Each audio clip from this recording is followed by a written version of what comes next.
पुरुषोत्तम भगवान श्री राम के नाम पे जो मंदिर बन रहा है उसमें चंदा चोरी हो रही है। रात को 2 बजे एक दलित की बेटी को जला दिया जाता है उसी उत्तर प्रदेश में। ये क्या हो रहा है? फिर मैं बैठ जाता हूं, इन्हीं को बोलने दीजिए। 15वां मुकदमा लिख दिया मेरे ऊपर।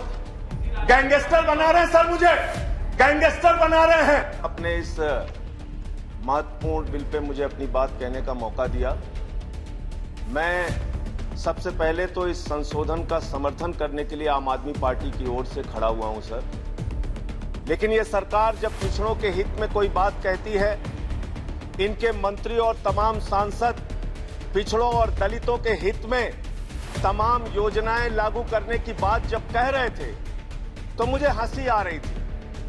मुझे हंसी आ रही थी इनकी कार्यप्रणाली को याद करके। ये वही भारतीय जनता पार्टी है, ये वही भारतीय जनता पार्टी है सर जिसके राज में उत्तर प्रदेश के अंदर आदित्यनाथ जी की सरकार में पिछड़ा वर्ग आयोग की रिपोर्ट है। ये क्या हो रहा है? फिर मैं बैठ जाता हूं, इन्हीं को बोलने दीजिए। ये क्या कर रहे हैं? प्लीज आप बोलिए। राष्ट्रीय पिछड़ा वर्ग आयोग की यह रिपोर्ट है जिसमें यह साफ तौर पे कहा गया है 22,000 शिक्षक 69,000 शिक्षक भर्ती में 22,000 नौकरियां पिछड़े वर्ग के लोगों को मिलनी थी, उनको मात्र 3.8% आरक्षण दिया गया। उनकी 18,000 नौकरियां खाली। यह हकीकत है सर, राष्ट्रीय पिछड़ा वर्ग आयोग की रिपोर्ट है। दूसरा सर, बात यहां पर हो रही थी मंडल कमीशन का सपोर्ट किया, मंडल कमीशन का सपोर्ट किया। अरे सदन के अंदर तो कम से कम झूठ मत बोलो। आपका इतिहास है, स्वर्गीय विश्वनाथ प्रताप सिंह जी की सरकार ने जब मंडल कमीशन लागू किया था तो आप कमंडल लेके निकल गए थे, पूरे देश में कमंडल लेके निकल गए थे। और उस कमंडल में भी आप क्या कर रहे हैं? प्रभु श्री राम के नाम पर, मर्यादा पुरुषोत्तम भगवान श्री राम के नाम पे जो मंदिर बन रहा है उसमें चंदा चोरी हो रही है और कोई कार्रवाई नहीं हो रही है। आज मानवर, जिस उत्तर प्रदेश का मैं रहने वाला हूं, वहां पर बहराइच के अंदर दलित का बच्चा घोड़ी पर चढ़ता है, उसको पीट के लहूलुहान कर दिया जाता है। उस उत्तर प्रदेश में हाथरस कांड होता है, रात को 2 बजे एक दलित की बेटी को जला दिया जाता है।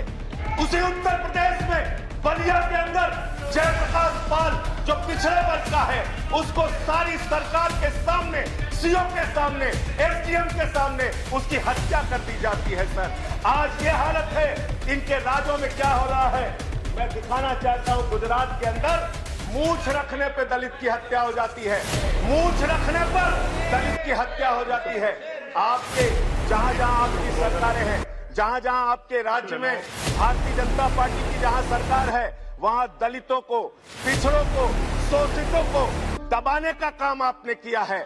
और मैं आपके माध्यम से मांग करना चाहता हूं सर, इनसे मांग करना चाहता हूं कि अगर वास्तव में आप दलितों और पिछड़ों के लिए कुछ करना चाहते हैं तो ये 50% की जो आपने सीमा है, इस सीमा को बढ़ाने का भी आप बिल लेके संसद के अंदर आइए, वरना ये दिखावा मात्र होगा।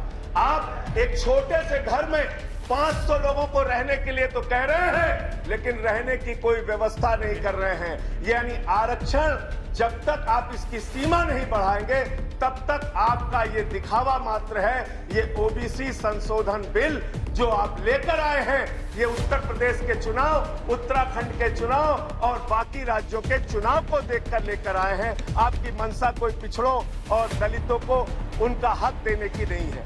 मैं मान्यवर आपके माध्यम से बताना चाहता हूं, इसी सदन में एक माननीय सदस्य ने प्राइवेट मेंबर बिल प्रस्तुत किया था, विजय साई रेड्डी जी ने, और उन्होंने कहा था पिछड़ों का आरक्षण संसद और विधानसभा के अंदर भी होना चाहिए था। भारतीय जनता पार्टी ने खुलेआम उसका विरोध किया इसी सदन में। वो दर्ज है कार्रवाई विजय साई रेड्डी के प्राइवेट मेंबर बिल पे। आप बात करते हैं, आप पिछड़ों और दलितों के हित की बात करते हैं, तो मैं मान्यवर ये कहना चाहता हूं, खास तौर से उत्तर प्रदेश में ऐसा राज्य है।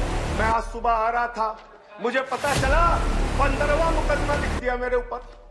गैंगस्टर बना रहे हैं सर, मुझे गैंगस्टर बना रहे हैं बिल पे, गैंगस्टर बिल पर योगी जी से कहिए बिल पर बोलिए, इनकाउंटर कर दे, मेरा इनकाउंटर कर दे। 15 मुकदमे लिख दिए सर, 15 मुकदमे। मेरा जुर्म क्या है? अपराध क्या है? मैंने चंदा चोरी का मुद्दा उठाया। पिछड़ों की बात आप कर रहे हैं। जो किसान आंदोलन पे 8 महीने से बैठा है वो भी पिछड़े वर्ग से है सर, उसको हक दीजिए। धन्यवाद संजय सिंह जी। वापस लीजिए। धन्यवाद संजय सिंह जी। कंक्लूड कर रहा हूं सर, कंक्लूड कर रहा हूं खत्म। सर। जो इस देश के पिछड़े वर्ग के लोग महंगाई से परेशान हैं, उनकी नौकरियां चली गई, उनको हक दीजिए उनका सर। कोरोना की महामारी से उनकी कमर टूट गई। पिछड़े वर्ग के लोग बहुत परेशानी में हैं, तकलीफ में हैं। अगर उनकी पीड़ा को आप समझना चाहते हैं तो उनको हक दीजिए। उत्तर प्रदेश में धन्यवाद संजय सिंह जी, समाप्त कीजिए प्लीज। हजारों करोड़ का धन्यवाद। पिछड़ों नेक्स्ट स्पीकर श्री विनय विश्वम जी। वहाँ पानी चोरी करने का काम आपने किया। श्री विनय विश्वम जी, धन्यवाद। जब आप धन्यवाद संजय सिंह, समाप्त कीजिए तो आरक्षण की सीमा भी बढ़ाइए। विनय विश्वम।